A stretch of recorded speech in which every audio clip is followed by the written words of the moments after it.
I didn't want to open a restaurant. I don't like restaurants. I think restaurants are cold and robotic and they don't feel comfortable. And I wanted a place that feels like you're just in my house. So I designed it to feel like my house. I'm Flynn McGarry, and I'm the chef of Gem in New York. The restaurant is called Gem, which is my mom's name backwards. It was also her idea.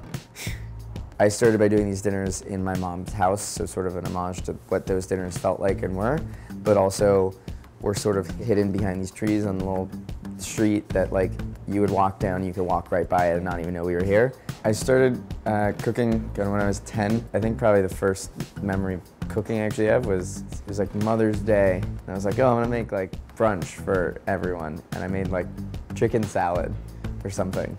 But I was like, I'm gonna like poach the chicken or do something different with it. And it felt very fancy at the time. But then I just sort of became obsessed with sort of the more kind of intricate and creative side of cooking. When I started cooking, my mom was like, okay, we'll go get you like a cookbook. She took me like Barnes & Noble or whatever, and I was 10, so I wanted the most expensive thing that was on the top shelf. So I got the French Laundry cookbook, and that just sort of like initially blew my mind as far as like what cooking was. So I found out about Alinea because he used to work at French Laundry. Then I got that cookbook. And Love Madison Park, it was the same thing. The Love Madison Park sort of internship, I met them on their book signing tour. I was talking to them about how I had been sort of cooking some things from the book. And they're like, oh, do you have any photos of it? And I showed them a bunch of photos of the stuff that I had cooked. And it looked surprisingly like the book. They were like, if you ever want to come sort of hang out in the kitchen in New York, let us know. And then like a month later, I made my way here. I was free labor, so everyone was down to have it. I mean, the general thing with restaurants at that level is just the absurd attention to detail with everything that you learn. And that is something that I've kind of has stayed with me of like, everything I do in every regard is kind of thought all the way through.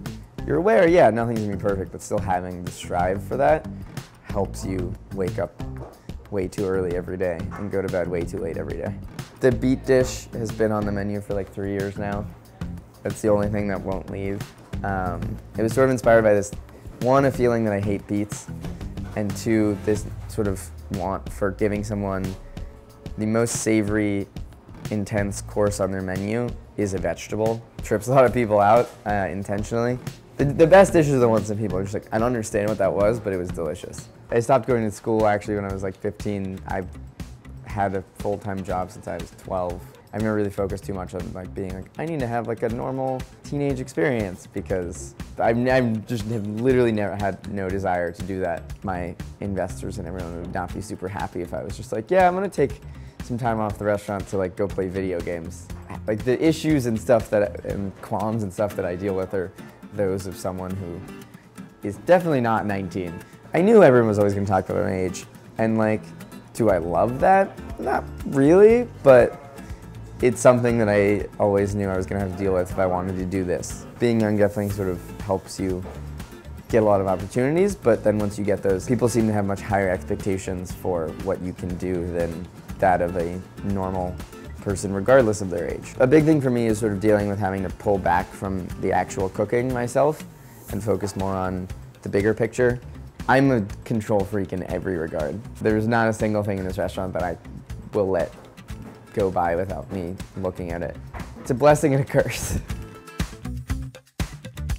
We didn't want to compromise the experience and the overall vision that we have for your dinner by being cheap or not giving you the best quality of every ingredient and not being able to hire the right amount of staff so you feel comfortable. We also have a sense of humor about ourselves and understand what we do is very absurdist and over the top, so we like to also have fun.